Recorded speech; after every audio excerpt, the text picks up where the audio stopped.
আপু, আজ একটু ক্যালেন্ডারটা খুলে দেখুন তো।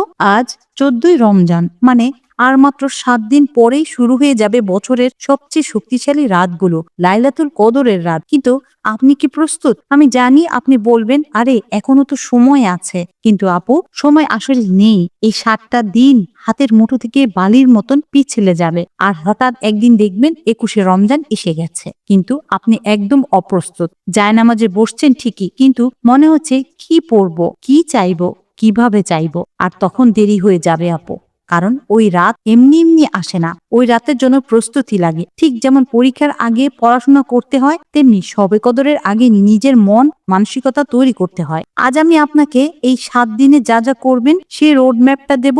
শেষ পর্যন্ত থাকবেন আপু, কারণ হয়তো আজকের এই একটা ভিডিও আপনার পুরো রমজান বদলে দিতে পারে ইনশাআল্লাহ। আসসালামু আলাইকুম রহমতুল্লাহ। আপু, প্রথমেই একটা কথা বলি, অনেকেই মনে করেন শবে কদর মানে শুধু একটা রাত জেগে ইবাদত করা, কিন্তু না। শবে কদর হলো একটা পুরো প্রক্রিয়া। এটা শুরু হয় আপনার মনের প্রস্তুতি দিয়ে, আপনার গুনাহ থেকে তওবা করা দিয়ে, আপনার অন্তরকে পরিষ্কার করা দিয়ে। তারপর যখন সেই রাত আসে, তখন আপনার অন্তর একদম তৈরি থাকে আল্লাহর রহমত গ্রহণ করার জন্য। তো চলুন, এই 7 দিনে আপনি কি কি করবেন সেটা জেনে নেই। প্রথম কাজ, নিজের হিসাব নিজে করুন। একটা ডায়েরি বের করুন। হ্যাঁ আপু, এই 7 দিনের মধ্যে একদিন সময় বের করুন। হতে পারে আজ রাতেই। একটা কাগজ কলম নিয়ে বসুন আর নিজেকে 3টা প্রশ্ন করুন। 1, এই 14 দিনে আমি কি কি ভালো কাজ করেছি। 2, কি কি গুনাহ করে ফেলেছি। 3, বাকি 16 দিনে আমি কি কি করতে চাই। এই 3টা প্রশ্নের উত্তর লিখুন। সত্যি সত্যি লিখুন আপু, কাউকে দেখানোর জন্য না, নিজের জন্য। যখন আপনি লিখবেন, দেখবেন আপনার নিজের অবস্থাটা পরিষ্কার হয়ে যাবে। বুঝতে পারবেন আসলে আপনি কোথায় দাঁড়িয়ে আছেন।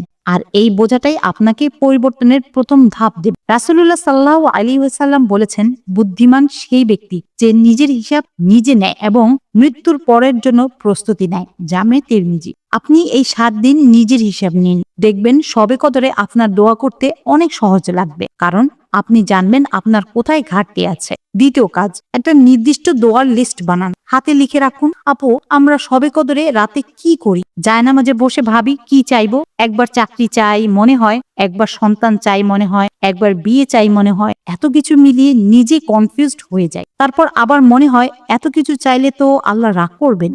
না আপু, আল্লাহ রাগ করবেন না, বরং তিনি চান আপনি তার কাছে সব চান। কিন্তু সমস্যা হলো, যখন আপনি গুছিয়ে চাইতে পারেন না, তখন নিজেই বিক্ষিপ্ত হয়ে যান। তাই আগে থেকে একটা লিস্ট বানান। ছোট একটা কাগজে লিখুন, আমি কি কি চাই। সংসারের শান্তি চাই, রিজিকে বরকত চাই, সন্তানের হেদায়েত চাই। যা যা চান সব লিখুন। এই কাগজটা ভাঁজ করে রাখুন। তারপর যখন শবে কদর রাত আসবে, এই কাগজটা খুলে সামনে রাখবেন।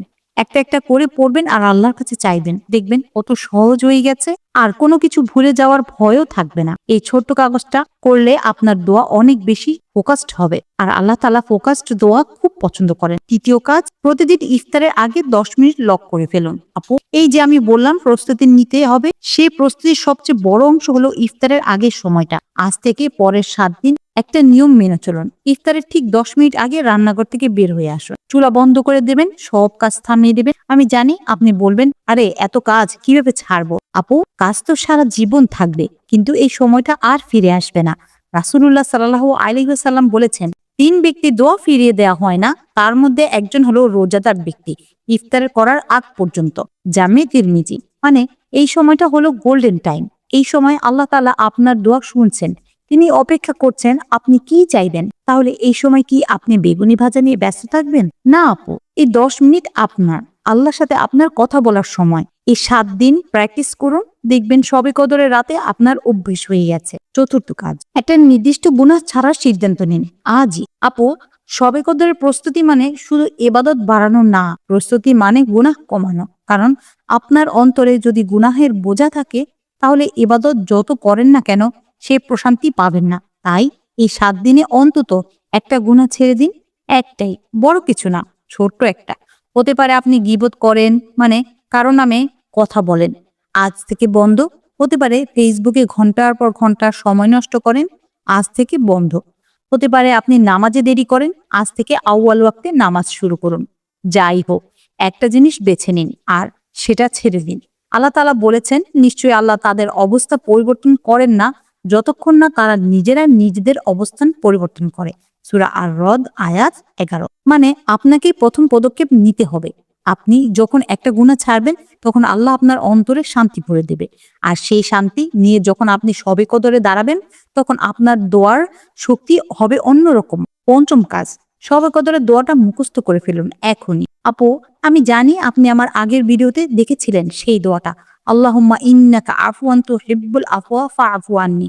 হে আল্লাহ, আপনি ক্ষমাশীল, আপনি ক্ষমা করতে ভালোবাসেন, তাই আমাকে ক্ষমা করে দিন।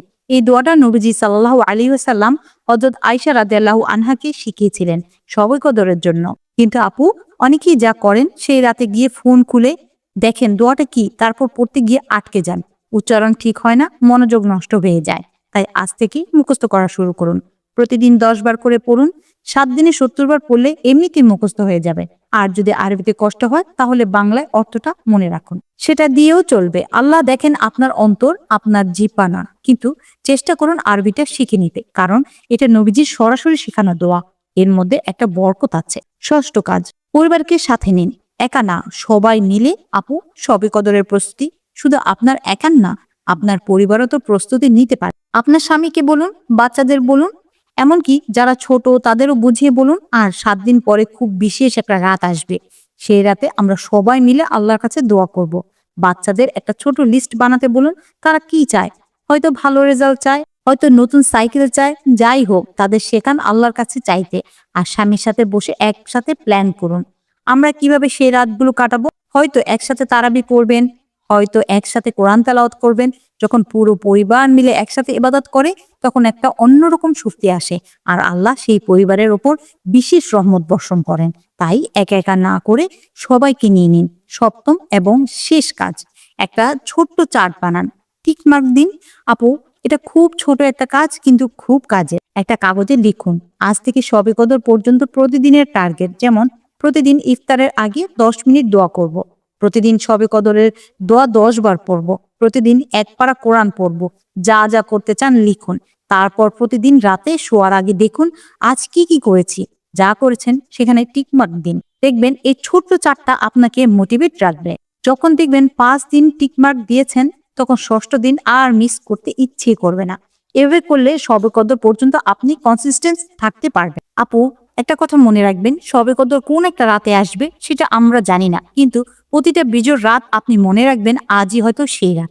এই মানসিকতা রাখবেন, তাহলে প্রতিটা রাতই আপনি পূর্ণভাবে ইবাদত করবেন। আর এভাবে 5টা রাত পার করলে নিশ্চিত লাইলাতুল কদর আপনার হাতে চলে আসবে ইনশাআল্লাহ। আপু, ভিডিও শেষ পর্যায়ে এসে আমি শুধু একটা কথা বলবো, আর মাত্র 7 দিন, 7টা সূর্যোদয়, 7টা সূর্যাস্ত। এরপরে শুরু হবে আপনার জীবনের সবচেয়ে গুরুত্বপূর্ণ রাতগুলো। এই 7 দিন যদি আপনি সঠিকভাবে কাজে লাগান তাহলে শবে কদরে আপনি প্রস্তুত থাকবেন। আর যদি এমনিতেই চলে যায় তাহলে সেই রাত এসে চলে যাবে, কিন্তু আপনি কিছুই করতে পারবেন না। তাই আপু, আজ রাত থেকে শুরু করুন। নিজের হিসাব নিন, দোয়ার লিস্ট বানান, ইফতারের আগের সময় লক করুন, একটা গুনাহ ছেড়ে দিন, দোয়া মুখস্থ করুন, পরিবারকে সাথে নিন, চার্ট বানান। এই 7টা কাজ করুন, দেখবেন আপনার পুরো রমজান বদলে যাবে ইনশাআল্লাহ।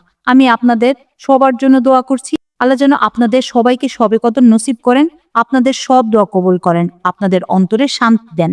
আমিন। ভিডিও শেষ করার আগে আমি আপনাদের কাছে একটা কথা চাই, কমেন্ট বক্সে লিখবেন ইনশাআল্লাহ আমি আজ থেকে শবে কদরের প্রস্তুতি শুরু করব। এই একটা কমেন্ট আপনার সংকল্পের প্রমাণ হবে আর আল্লাহর কাছে আপনার প্রতিজ্ঞার সাক্ষী হবে। ভিডিওটি শেয়ার করুন আপনার প্রিয় বোনদের সাথে, আপনার মায়ের সাথে, আপনার প্রিয় বান্ধবীদের সাথে। হয়তো কেউ একজন এখনো জানেন না কিভাবে প্রস্তুতি নিতে হবে। আপনার শেয়ার তাকে রাস্তা দেখাবে, আর যেই ব্যক্তি ভালো কাজে পথ দেখায় সেই কাজের সমান সোয়াব পায়। পরবর্তী ভিডিওতে আমরা আলোচনা করব রমজানের 3য় জুমা এবং আসর থেকে মাগরিব পর্যন্ত সেই বিশেষ সময়টা নিয়ে। সেই ভিডিও দেখার আমন্ত্রণ রেখে আজ এখানেই শেষ করছি। আল্লাহ হাফেজ। আসসালামু আলাইকুম ওয়া রাহমাতুল্লাহ।